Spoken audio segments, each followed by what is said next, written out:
bagaimana cara menyamakan visi atau cara mendidik anak dengan nenek atau orang yang orang rumah yang ilmunya seadanya. Ini bagaimana bila sistem pendidikan kita di rumah tidak sama sejalan dengan eyangnya, agar kami orang tua tidak ribut dengan eyangnya anak-anak. Kemudian ini metode terbaik anak kami besar dan tumbuh dengan neneknya, pendidikannya. Kemudian ini juga keutamaan bagi anak perempuan dalam hal menuntut ilmu, sekolah yang dekat dengan nenek dengan kualitas yang kurang memadai dibandingkan dengan yang jauh dari orang tua tetapi kualitasnya unggul. Tolong juga diceritakan sirah nabawiyah tentang wanita yang mencari ilmu hingga jauh ke negeri sebelah. Ini mirip-mirip pertanyaan. Pertama dengan interaksi dengan eyangnya dan kakek neneknya tentang bagaimana mereka, bagaimana caranya, bagaimana sikapnya. Begini ya Pak Ibu Rahmatullah, saya cuma ceritakan tadi sudah saya sampaikan tentang bagaimana seharusnya posisi kita sebagai orang tua dan kakek neneknya. Secara teknis Bapak Ibu nanti bisa berkreasi sendiri, tapi saya berikan contoh-contohnya. Nanti berikan contoh panduannya. Tentu suami istri harus sejalan dulu, karena nanti kalau suami istri tidak sejalan Pak Ibu ya, terus kemudian berhadapan dengan berhadapan dengan kakek neneknya, udah pas klop itu. Begitu suami istri dikumpulin sama kakek nenek ya, kamu sama anak jangan begini-begini, ya kan? Suaminya bilang, tuh dengerin. Istrinya bilang, kan kamu yang mulai. Nah, udah. Suami istri itu Pak harus satu visi dulu. Oke, satu visi dulu. Tahu, umpamanya kakeknya melakukan sesuatu atau mengusulkan sesuatu tentang anak kita. Anakmu tuh pokoknya diginikan. Oke, suami istri satu visi dulu. Kalau Anda saja berbeda lah, nanti susah keputusan. Saat begitu satu visi sampaikan ke orang tua. Tentu menyampaikannya di momentum yang tepat, di waktu yang pas, dengan bahasa yang terbaik. Bahwa kakek nenek tersinggung kemungkinannya ada, tapi tidak usah khawatir, tidak usah khawatir.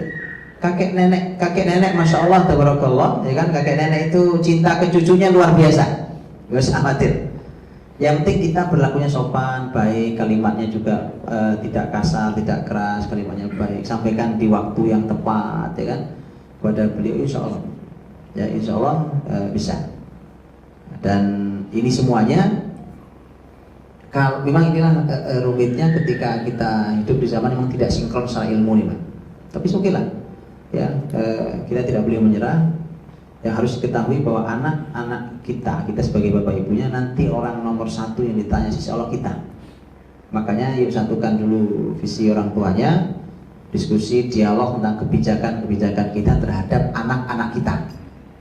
Nanti setelah itu, yaudah kita ketemu sama kakeknya, ketemu neneknya, nanti akan menyesuaikan dulu dengan kita. Kita punya pegangan dulu, ya. Kakek nenek juga belum tentu salah terus ya Pak. Kakek nenek juga tidak selamanya salah, karena bisa jadi mereka punya ilmu dan punya pengalaman yang kita nggak punya. Itu juga sangat manfaat, tolong didengar juga. Ya tidak selalu salah, tapi kalau terjadi kesalahan ya Anda harus berani menyelamatkan anak itu. Ya, karena biasanya jadi masalah di kakek nenek itu biasanya selain ilmu yang kurang, umpamanya kalau ilmunya kurang, ada kakek nenek luar biasa. Ada juga yang ini standar adalah masalah perasaan kakek nenek terhadap cucunya yang sangat sayang, sampai sayangnya itu mengizinkan kesalahan, ya, mengizinkan untuk melanggar aturan. Nah, itu yang jadi masalah, Mas. Ya, umpamanya bapak ibunya melarang anaknya untuk makan makanan tertentu karena tidak sehat. Main ke rumah kakek neneknya, ngelihat om tantenya pokoknya makan, dia pengen. Begitu pengen dia minta, begitu minta dia nangis. Pokoknya begitu nangis, bapak ini bilang enggak. Kakek neneknya bilang, biarin, kenapa sih anak nangis begini? Enggak setiap hari ini. Nah itu orang tua itu kalau cucu nangis runtuh dunia, kiamat itu. Enggak bisa. Iya, itu kakek nenek. Baik ya. Jadi mohon diperhatikan betul tentang hal ini, dan tapi satukan dulu visinya. Anda tahu harus berbuat apa. Setelah itu kalau memang benar yang kita bilang benar kakek nenek, kalau memang kita bilang salah, kita sikapi dengan cara yang lembut baik, tapi anak harus selamatkan. Anak harus selamatkan itu. Dan tolong juga suka-suka berdialog sama kakek nenek itu, orang tua itu. Nanti kakek nenek kegambar, oh alah, cucuku ini ke depan mau diarahkan ke situ toh, caranya begini gitu. Karena kadang-kadang kakek nenek itu intinya cuma satu, kakek nenek tidak ingin cucunya gagal, cuma itu aja kan. Sudah, kalau Anda bisa memberikan arahnya, jaminannya, kakek nenek nyaman. Nanti kalau Anda tunjukkan komitmennya, saya berikan contoh gini Pak. Kadang-kadang kan seseorang berdasarkan pengalaman masa lalunya.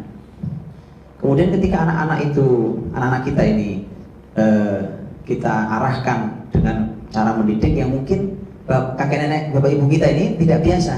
Dulu bapak lagi itu kok cara belajarnya, gitu kan? Nah, maka kadang-kadang sebenarnya ini semua akan selesai kalau terlihat buktinya di anak-anak kita. Oh benar ya, ternyata anakmu baik-baik ya, ternyata anakmu luar biasa ya. Nah itu sudah selesai semua itu. Itu gitu ya, maka kita juga punya PR untuk membuktikan bahwa konsep kita